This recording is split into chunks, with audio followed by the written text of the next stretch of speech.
সমাবেশ গোটা কলকাতা জেলার যৌবন আজকে স্বীকার করছে গোটা দেশের মাটিতে যে ঘটনা চলছে, বিজেপি সরকার দেশে এবং রাজ্যের মাটিতে যেটা ভেবেছিল যে গোটা দেশটাকে গোটা রাজ্যটাকে একদিকে দখল করবে, আর দেশের সংবিধান যে সংবিধানকে ওরা করতে দেওয়ার রাজনীতি করতে চাইছে, তার বিরুদ্ধে গোটা দেশের যুব সমাজ কলকাতায় দেখিয়ে দিচ্ছে কিভাবে যৌবনের ঢল নেমেছে।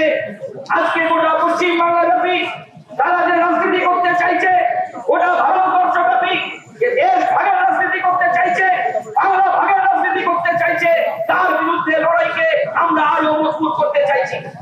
আজকে পশ্চিম বাংলার মাটিতে বলে, ভারতবর্ষের মাটিতে বলে, আজকে কর্মসংস্থান নিয়ে দেশের সরকার কোনো কথা বলে না, রাজ্যের সরকার কোনো কথা বলে না, উল্টো দিক দিয়ে দাঁড়িয়ে গোটা দেশটাকে ওরা বিক্রি করে দেওয়ার চক্রান্ত করছে। 2014 সালে যখন গোটা ভারতবর্ষের কর্পোরেটরা বম্বে মিটিং করার পরে নাগপুরে ছুটে গেলেন, এদেশের প্রধানমন্ত্রী নরেন্দ্র মোদীকে করতে হবে, কর্পোরেটদের টাকায় যারা দেশের প্রধানমন্ত্রী হয় তারা নিশ্চিতভাবে বেকার যুবকদের কথা বলবে না, ভারতবর্ষের মানুষের কথা বলবে না, কর্মসংস্থানের কথা বলবে না। আজকে তারা দেশের মাটিতে, আজকে তারা রাজ্যের মাটিতে একটার পর একটা রাষ্ট্রায়ত্ত সংস্থাকে যেমন বিক্রি করছে, আরবল্লী পাহাড়কে বিক্রি করে দিচ্ছে, নিকোবর দ্বীপপুঞ্জকে বিক্রি করছে, গোটা ভারতবর্ষের পরিবেশকে ধ্বংস করছে। আজকে পরিবেশ ভারসাম্য হারিয়ে ফেলছে। গোটা ভারতবর্ষের মাটিতে নতুন কোন কর্মসংস্থানের সুযোগের কথা বলছে না। রাজ্যের মুখ্যমন্ত্রী একটার পর একটা প্রতিশ্রুতি দেয়, একটার পর একটা কথা বলে, কিন্তু বেকার যুবকদের কর্মসংস্থানের কথা, একটা চাকরির কথা, এসএসসি পরীক্ষার কথা, টেট পরীক্ষার কথা, নতুন শিল্পের সম্ভাবনার কথা রাজ্যের মুখ্যমন্ত্রীর মুখে শুনতে পাবেন না, দেশের মুখ্যমন্ত্রী, দেশের প্রধানমন্ত্রীর মুখে শুনতে পাবেন না। আজকের সময়ে দাঁড়িয়ে কর্মসংস্থানের বড় প্রয়োজন, কাজ নেই, প্রতিদিন পরিযায়ী শ্রমিক বাড়ছে, কলকাতায় ছদ্মবেশী শ্রমিকের সংখ্যা বাড়ছে। শুধু শ্রমিকের সংখ্যা বাড়ছে তাই নয়, কাজের কোনো নিশ্চয়তা নেই, রেলের শূন্যপদ যেটাকে অ্যালাউট করে দেওয়া হচ্ছে, এমনকি প্রতি বছর আগে রেলের বাজেট হতো, সেই বাজেটকে বন্ধ করে দেওয়া হলো, কারণ ভারতবর্ষের মাটিতে কর্মসংস্থানের দিকে কোনো দিশা দেখাচ্ছে না দেশের এবং রাজ্যের সরকার। আজকের সময়ে দাঁড়িয়ে যে কর্মসংস্থান অভিমুখ ঠিক করতে হবে, ওরা চাইছে হয় দেখিয়ে একটার পর একটা লড়াই আন্দোলনকে কমাতে, কিন্তু আজকের পরিস্থিতিতে দাঁড়িয়ে গোটা ভারতবর্ষের যৌবন নতুন প্রজন্ম আজকে রাস্তায় নেমেছে।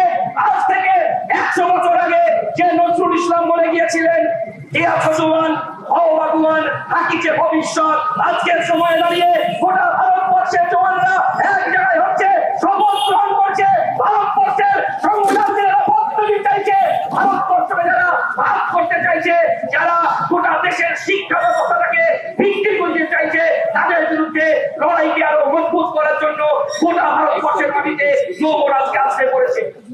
আমরা বলেছি দিল্লিতে যে আন্দোলন হচ্ছে,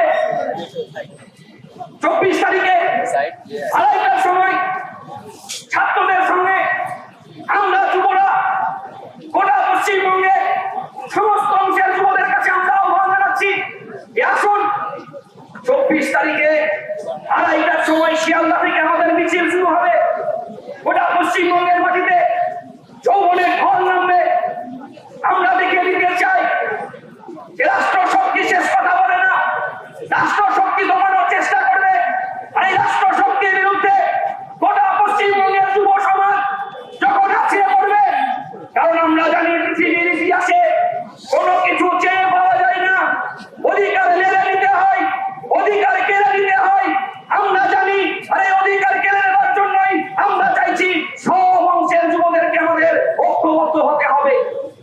কারণ যে বিরাট যুদ্ধ শুরু হয়েছে, আমরা জানি এই বিরাট যুদ্ধ আমরা শুধু ডিওয়াইএফআই একা লড়তে পারবো না। এই বিরাট যুদ্ধ লড়ার জন্য আমরা সব অংশের মানুষের সহযোগিতা চাইছি, ছাত্র, যুব, মহিলা, কৃষক, শ্রমিক, ক্ষেত্রমজুর, মেহনতি মজুর, চিকিৎসক, আইনজীবী, আসল লড়াইটা আমরা একসঙ্গে লড়ি। কারণ যে বিরাট যুদ্ধ শুরু হয়েছে, বিরাট যুদ্ধ দেখে এক বিন্দু পেছনে চলবে না, 1 ইঞ্চি জমি ছাড়া যাবে না। এই যুদ্ধে যেন হাঁটু না কামে, লড়াইয়ের আন্দোলনের মাটিতে ঐক্যবদ্ধ হতে হবে, মানুষের সঙ্গে সম্পর্ক তৈরি করতে হবে, মানুষকে নিয়েই আগামী দিনের বৃহত্তর লড়াই আন্দোলনের রাস্তায় আমাদেরকে নামতে হবে। সকলকে অভিনন্দন সালাম জানিয়ে আমি আমার কথা শেষ করছি। ইনকিলাব জিন্দাবাদ, ডিওয়াইএফআই জিন্দাবাদ।